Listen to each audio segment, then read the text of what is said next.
Hello everyone. Welcome back to the User of Bricks channel and to the second recording of this episode.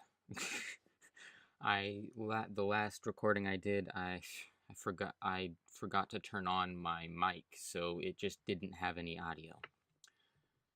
So anyway, I will be going over the mob we made in that episode. Yeah, and hopefully because of this, I will also be able to add in more than just the mob. Anyway, at the beginning of that episode, I talked about the transition from mcreator 1.8.0 to 1.8.1. To do that, you export your 1.8.0 workspace into an MCR file, and then in the 1.8.1, you import that MCR file to your current workspace. That out of the way, there is another difference, main difference that needs to be covered, and that is when you add an element, it now has this cool sidebar instead of the middle thing. Now, everything I taught you how to do in the last few episodes still works. It's still all correct. You can still use it. So yeah, today, as I said, we will be working on the mob elements, and if we get to it, advancements. So yeah, we made a mob, and when you do that, you can now click on these cool hotkeys that are associated with each of the elements. And it brings up this thing. You name the elements, and yeah. Then when you're in there, you name your mob. Then you find the texture file of your mob. Now, I used one of my personal texture files, and that means I was using the other model. You can also use all of the rest of these models with their respective texture files. So yeah, and when you use your own custom model, you click Import Model, you find your model file, and you click on it. Same with textures. From computer, you find it. Yeah. So next after that is the bounding box of your mob, where it can be hit and such. This first number is its width and length, and then the second one is its height. The mob we are doing today is a cube that is just under 1 block in size. You can also then choose the color of your spawn egg. The first color is the base, and the second color is the dots that appear on top of the spawn egg. Now we will also be checking out the boss health bar.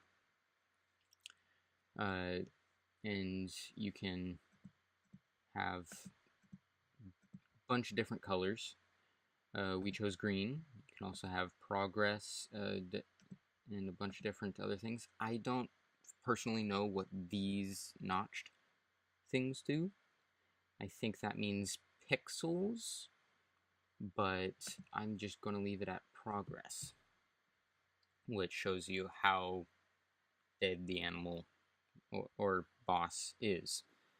There's also equipment, which only works for biped models and zombie models. Those are found up here, biped and zombie.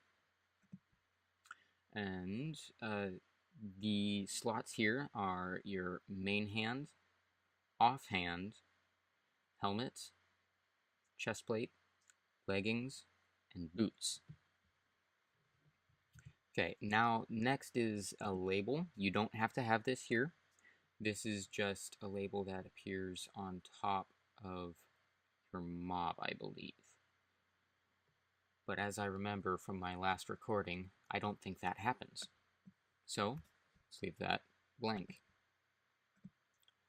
Next is how your mob behaves, its base features. So is it passive, aggressive, or does it act as a guardian or squid?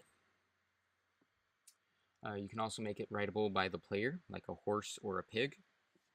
You can choose its attack strength. I moved mine up super high. Movement speed, I do not suggest changing this. Otherwise, your creature will move really fast if you move the number up, or really slow if you move it down. Next is the health, and I moved mine down from 10 health to 5 health, and it is immune to fire. So, yeah. The next is the drops. This is the normal drop that drops almost every time. It also has a chance of dropping as 2 or 3 or not at all, but it will drop pretty much every single time. Now, the next one is the rare drop, and as it says, it's rare. I probably won't have the time in this episode to show you that this actually drops. That's how rare it is. You can choose the experience amount, how much experience it has. You can also choose its living sounds from the normal vanilla sounds. And if you have created your own, you can choose those as well. Okay, the next page is particles.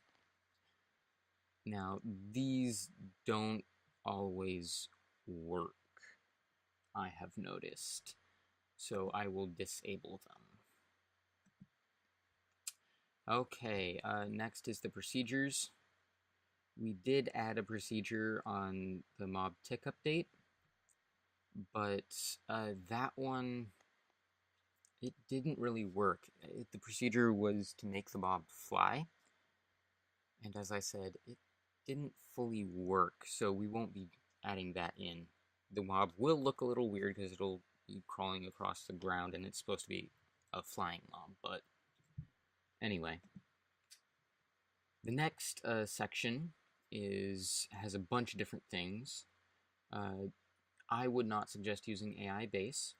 This messes up pretty much everything you've done before, including mob drops, boss mob health bars, and a bunch of stuff. You can actually have it not have an AI, meaning it just stands still, just looking. So, yeah.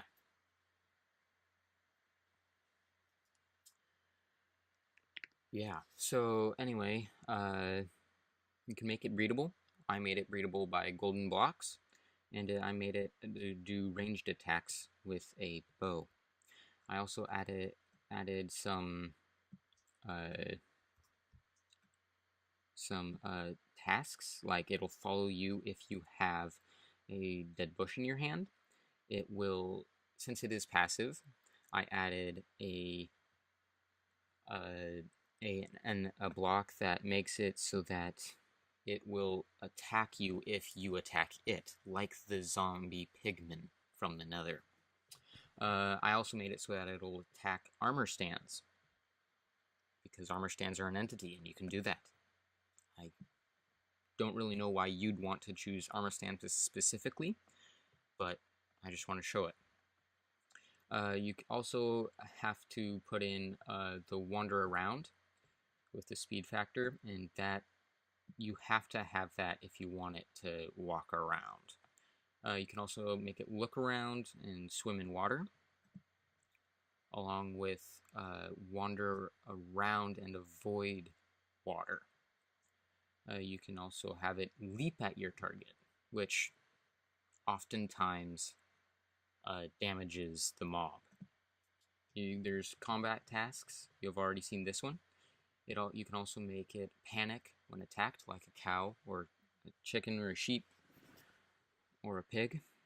You can also attack on melee after losing sight and whatnot. And yeah, you've already seen this. You can choose any custom mob or other uh, or vanilla mob. You can have target tasks where it watches an entity or avoids an entity. You saw this. I have this. The scared of movement. If you tick that, that means if you move too fast, or it might be if you move at all, it will run away, like the ocelot. There's also village-related tasks, which means you can make it break doors, open doors, close doors, move indoors if possible, like villagers do at night. There's other tasks like eating grass, or burn or restricting sun. Yeah, this restricting sun means it burns in the daylight, unless your mob uh, is fireproof, like is immune to fire. Right there. So yeah, that's this page. The next page is the spawning properties. You can make it spawn, or you cannot. You can make it only spawn in your custom ways or stuff like that. You can probability. The higher this is, the more probable that your mob is going to spawn. You can also add the spawning type. It can spawn only at night, like the monster, or underground. It can be a creature, it can be ambient, or it can spawn only in water. There's also the minimum and maximum spawning group sizes. So when it spawns, it will always be at least 4, but it will never be more than let's have it at 10 at most. You can make it spawn in specific biomes, and that it spawns in dungeons. I will be showing you in this in a super flat world, so those are irrelevant. Okay, and that's it. That's the mob. And that happened a lot quicker than my first recording. So as this cleans the build, I shall talk to you. And I want to talk about my recording habits. So I record these episodes in a group, usually 2 to 4 episodes at once. I will be leaving for India tomorrow, Monday, the 12th, and I will be coming back Thanksgiving Day, at least of this recording time. So yeah, that's happening. So I will be gone for roughly 2 weeks, where I won't be able to respond to your comments. Though once I am back, I will respond.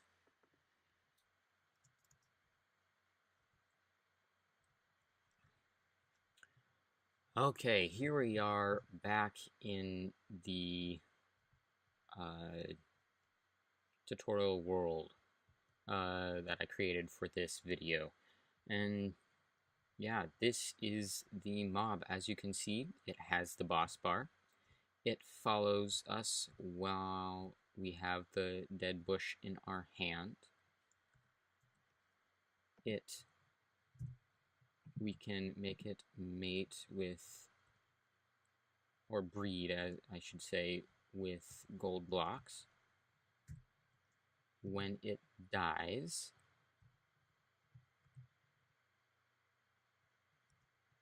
I am really unlucky at the moment.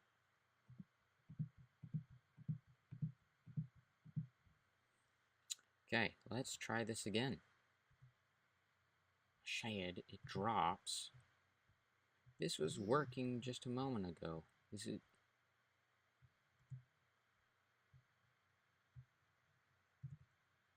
Ah, there we are.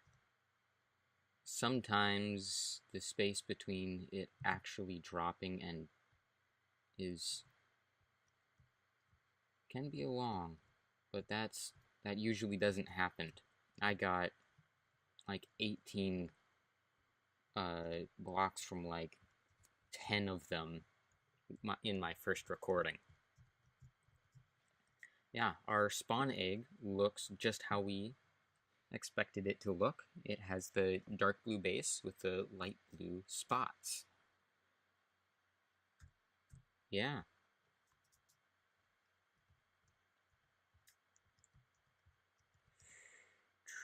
Let's see. If we spawn a bunch of them, game mode S. Oh my, zombies are now going to come for, not zombies, slimes. Oh, bombardment, bombardment! Well, that did not end how I was wanting it.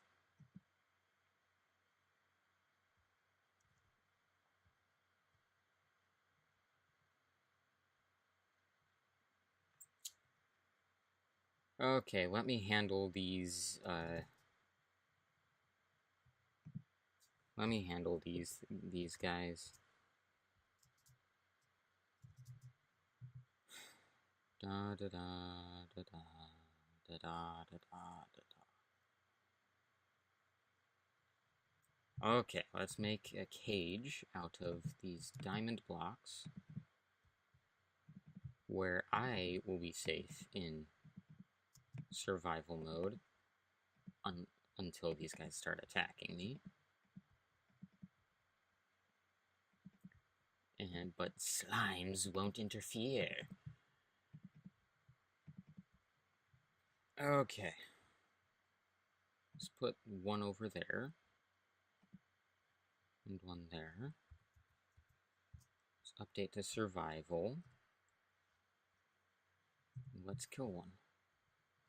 Oh, right. I have the,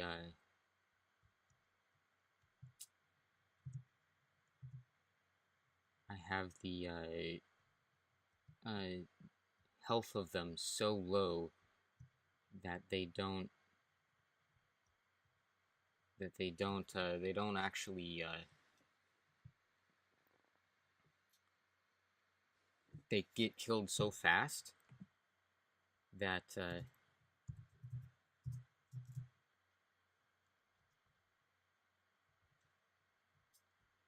yeah, you can't,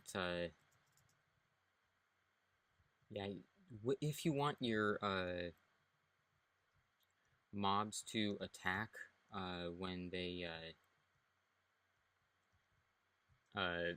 they're, hurt, make sure you have their health up higher, or else they won't see their comrade die, and therefore none of them will come attack you. That happens with zombie pigments too. If you kill them in one hit, none of the others will come to attack you. Another thing that I've just noticed is that they threw bows instead of arrows. So you can pretty much choose whatever you want them to throw at you, and they will. That is hilarious. to see all of these bows all over the place. Okay. Enough with the bows. Please. Enough with the bows. Enough with them.